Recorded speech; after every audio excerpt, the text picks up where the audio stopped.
Bueno, mis queridos hermanos, Dios les bendiga. Saludándolo otra vez más en el nombre poderoso de Jesús. Vamos a continuar con la lectura de la palabra en Hechos capítulo 19. Como título tiene Pablo en Éfeso. Aconteció que entre tanto que Apolos estaba en Corinto, Pablo, después de recorrer las regiones superiores, vino a Éfeso y hallando a ciertos discípulos, les dijo: ¿Recibisteis el Espíritu Santo cuando lo creísteis? Y ellos le dijeron: Ni siquiera hemos oído si hay Espíritu Santo. Entonces dijo: ¿En qué pues fuisteis bautizados? Ellos dijeron: En el bautismo de Juan. Dijo Pablo: Juan bautizó con bautismo de arrepentimiento, diciendo al pueblo que creyese en aquel que vendría después de él, esto es, en Jesús el Cristo. Cuando oyeron esto, fueron bautizados en el nombre del Señor Jesús. Y habiéndoles impuesto Pablo las manos, vino sobre ellos el Espíritu Santo, y hablaban en lenguas y profetizaban. Eran por todos unos 12 hombres, y entrando Pablo en la sinagoga, habló con denuedo por espacio de 3 meses, discutiendo y persuadiendo acerca del reino de Dios. Pero endureciéndose algunos y no creyendo, maldiciendo el camino delante de la multitud, se apartó Pablo de ellos y separó a los discípulos, discutiendo cada día en la escuela de uno llamado Tiranno.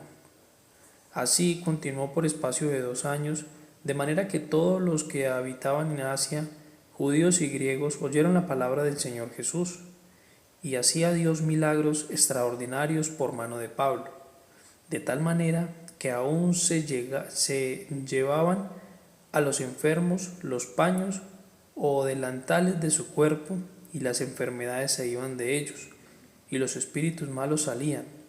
Pero algunos de los judíos, exorcistas ambulantes, intentaron invocar el nombre del Señor Jesús sobre los que tenían espíritus malos, diciendo: Os conjuro por Jesús, el que predica Pablo. Había siete hijos de un tal Esceva, judío, jefe de los sacerdotes, que hacía esto. Pero respondiendo el espíritu malo, dijo: A Jesús conozco, y sé quién es Pablo, pero vosotros, ¿quiénes sois? Y el hombre en quien estaba el espíritu malo, saltando sobre ellos y dominándolos, pudo más que ellos, de tal manera que huyeron de aquella casa desnudos y heridos. Y esto fue notorio a todos los que habitaban en Éfeso, así judíos como griegos, y tuvieron temor todos ellos, y eran magnificando el nombre del Señor Jesús. Y muchos de los que habían creído venían, confesando y dando cuenta de sus hechos. Asimismo, de los que habían practicado la magia trajeron los libros y los quemaron delante de todos, y hecha la cuenta de su precio, hallaron que eran 50.000 piezas de plata. Así crecía y prevalecía poderosamente la palabra del Señor. Pasadas estas cosas, Pablo se propuso en espíritu ir a Jerusalén, después de recorrer Macedonia y Acaya, diciendo: Después que haya estado allí, y me será necesario ver también a Roma. Y enviando a Macedonia a 2 de los que le ayudaban, Timoteo y Erasto, él se quedó por algún tiempo en Asia. El alboroto en Éfeso. Hubo por aquel tiempo un disturbio no pequeño acerca del camino, porque un platero llamado Demetrio, que hacía de plata templecillos de Diana, daba no poca ganancia a los artífices, a los cuales, reunidos con los obreros del mismo oficio, dijo: Varones, ¿sabéis que de este oficio obtenemos nuestra riqueza?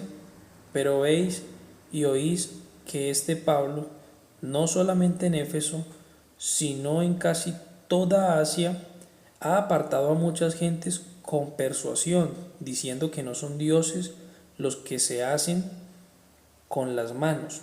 Y no solamente hay peligro de que este nuestro negocio venga a desacreditarse, sino también que el templo de la gran diosa Diana sea estimado en nada y comience a ser destruida la majestad de aquella a quien venera toda Asia y el mundo entero. Cuando oyeron estas cosas, se llenaron de ira y gritaron diciendo: Grande es Diana de los Efesios. Y la ciudad se llenó de confusión y a una lanzaron al teatro, arrebatando a Gallo y a Aristarco, macedonios, compañeros de Pablo. Y queriendo Pablo salir al pueblo, los discípulos no le dejaron. También algunos de las autoridades de Asia, que eran sus amigos, le enviaron recado rogándole que no se presentase en el teatro.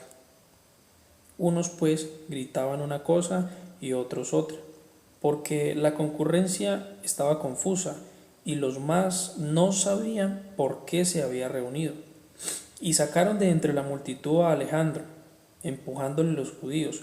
Entonces Alejandro, pedido silencio con la mano, quería hablar en su defensa ante el pueblo, pero cuando le consideraron que era judío, todos a una voz gritaron casi por 2 horas: Grande es Diana de los Efesios. Entonces el escribano, cuando había apaciguado a la multitud, dijo: Varones efesios, ¿y quién es el hombre que no sabe que la ciudad de los Efesios es guardiana del templo de la gran diosa Diana y de la imagen venida de Júpiter?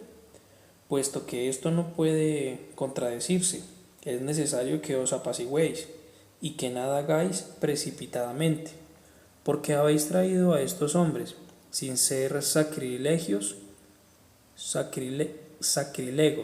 ni blasfemando, ni blasfemadores de vuestra diosa, que si Demetrio y los artífices que están con él tienen pleito contra alguno, audiencias se conceden y procónsules hay, acúdanse los unos a los otros, y si demandáis alguna otra cosa, en legítima asamblea se puede decidir, porque peligro hay de que seamos acusados de sedición por esto de hoy, no habiendo ninguna causa por la cual podamos dar razón de este concurso. Y habiendo dicho esto, despidió la asamblea. Qué grandes afirmaciones, y nos da también una idea de cada vez que leamos la carta a los Efesios. Pues ya saben que tienen a la diosa Diana pues como su deidad máxima, que venía pues de Júpiter, creo que dice por acá, y de la imagen venida de Júpiter, pregunta pues acá. Entonces, para que tengan en cuenta eso, porque eso es un gran contexto con el cual se debería leer la carta a los Efesios. Bueno, eso es todo por el día de hoy. Dios les bendiga.